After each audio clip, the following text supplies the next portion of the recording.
قوالی ایک گانا نہیں بلکہ روحانیت اور عشق الہی کا ایک ذریعہ ہے۔ یہ صوفی پرمپرا کا ایک اہم حصہ ہے جو صدیوں سے چلا آ رہا ہے۔ قوالی کا لفظ عربی کے قول سے نکلا ہے جس کا مطلب ہوتا ہے کہاوت۔ یہ ایک بھکتی سنگیت ہے جو اکثر درگاہوں اور صوفی محفلوں میں پڑھا جاتا ہے۔ اس کا مقصد سننے والوں کو ایک روحانی سکون اور خدا کے نزدیک کرانا ہوتا ہے۔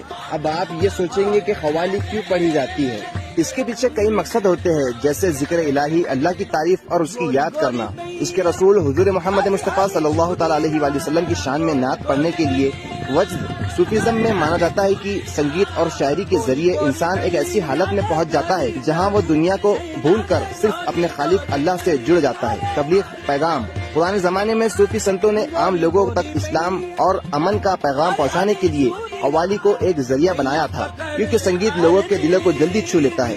آپ نے قوالی کبھی نہ کبھی ضرور سنی ہوں گی، لیکن آپ یہ نہیں جانتے ہوں گے کہ صرف یہ ایک مذہب، ایک دھرم کی آواز نہیں ہے۔ قوالی 800 سال پہلے چشتیہ سلسلے کے بزرگ حضرت خواجہ معین الدین چشتی خواجہ غریب نواز رحمۃ اللہ علیہ کے ذریعے ہندوستان میں آئی۔ اس زمانے میں یہی قوالی عربی اور فارسی میں گائی جاتی تھی۔ اس قوالی نے بہت سالوں کا سفر کیا تو حضرت خواجہ نظام الدین اولیاء محبوب الہی رحمۃ اللہ علیہ کی بارگاہ میں پہنچی۔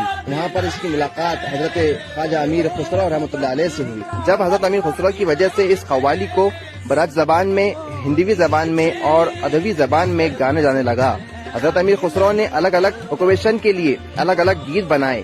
بسنت پنچمی کے موقع پر حضرت امیر خسرو نے لکھا: پھول رہی سرسو سکل بند ایسو پھولے اموا مولے۔